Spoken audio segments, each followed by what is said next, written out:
Kita ke kabar berikutnya, jumlah status orang dalam pengawasan atau ODP virus corona di Garut, Jawa Barat terus bertambah. Pemirsa, sehari menjelang penerapan new normal saat ini, jumlah pasien positif COVID-19 di Garut justru terus bertambah. Assalamualaikum warahmatullahi wabarakatuh. Selamat datang di SMK Negeri 1 Garut bersama saya guru pengampu bahasa Indonesia Utruza Imba Bidara. Pada kesempatan kali ini saya akan menyampaikan bagaimana langkah-langkah atau cara saya untuk memotivasi siswa agar giat belajar di masa pandemi. Dalam pembelajaran bahasa Indonesia, khususnya di kelas 11, ada materi yang membahas tentang teks ceramah. Belajar bahasa Indonesia bukan hanya menulis, tapi ada juga praktik dan hal-hal yang dapat menunjang kemampuan siswa. Maka, langkah-langkah yang saya lakukan agar siswa dapat termotivasi ketika belajar teks ceramah yaitu sebagai berikut. Langkah pertama yang saya lakukan adalah memotivasi diri sendiri. Tentu semua orang mengalami berbagai kendala saat pelaksanaan pembelajaran online ini. Bukan hanya siswa, tapi juga kita, guru. Maka, kita perlu memperkuat tekad agar dapat melaksanakan peran dan kewajiban dari hati. Langkah kedua yaitu belajar membuat media pembelajaran. Saat ini, media pembelajaran yang berbasis teknologi sangat dibutuhkan oleh para siswa.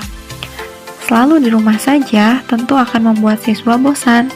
Maka, kita sebagai guru harus mampu menyediakan sarana pembelajaran yang dapat menunjang minat siswa, sehingga para siswa dapat lebih tertarik dan termotivasi untuk belajar. Media yang saya siapkan untuk menunjang pembelajaran yaitu melalui video edukatif, yang mana video tersebut saya simpan di channel YouTube sehingga para siswa dapat mengaksesnya kapanpun dan dimanapun. Langkah ketiga, mengikuti webinar yang difasilitasi oleh pemerintah. Tujuannya sebagai upaya untuk menunjang proses pembelajaran BDR, dan kita sebagai guru dapat menciptakan pembelajaran yang lebih menarik dan menyenangkan di masa pandemi ini dengan memperkaya ilmu pengetahuan.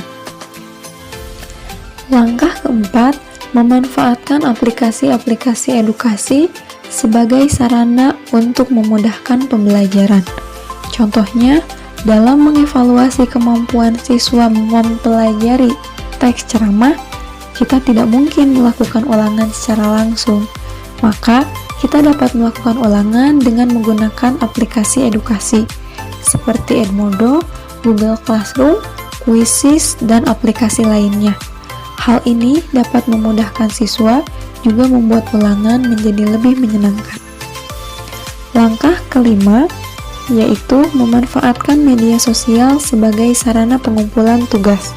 Tidak dapat dipungkiri, penggunaan media sosial saat ini seolah sudah menjadi kebutuhan, termasuk para siswa. Maka, kita sebagai guru dapat memanfaatkan teknologi tersebut. Anak diminta untuk membuat video ceramah dan mengunggahnya di media sosial. Langkah keenam atau langkah terakhir, yaitu memberikan penghargaan untuk tugas terbaik. Selain kita memberikan penghargaan berupa nilai kepada siswa, kita juga dapat mengembangkan potensi siswa. Bagaimana caranya?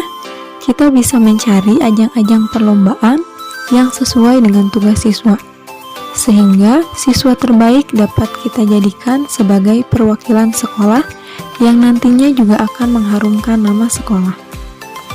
Demikianlah cara saya memotivasi para siswa agar tetap giat belajar di masa pandemi, khususnya dalam materi bahasa Indonesia. Terima kasih. Wassalamualaikum warahmatullahi wabarakatuh.